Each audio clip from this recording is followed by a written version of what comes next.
ஆனைக்கு ஒரு காலம் வந்தால் பூனைக்கு ஒரு காலம் வரும். இது ஒரு அழகான பழமொழி. இதுக்கு உண்மையான பொருள் என்னன்னா, ஆனை அப்படின்னா ஆ கூட்டல் நெய், பசுவின் நெய். ஆ அப்படின்னா பசு.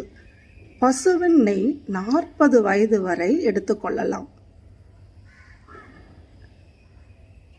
பூனைக்கும் ஒரு காலம் வரும் அப்படின்னா பூனை, பூக்களிலிருந்து எடுக்கப்படும் தேன், அந்த நெய் 40 வயதுக்கு மேல் உள்ளவர்கள் எடுத்துக்கொள்ள வேண்டும். அப்போ ஆனை என்பது பசு நெய், பூனை என்பது தேன். 40 வயது வரை ஆனை, 40 வயதுக்கு மேல் பூனை.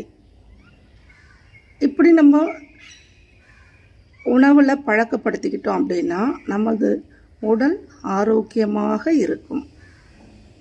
நன்றி.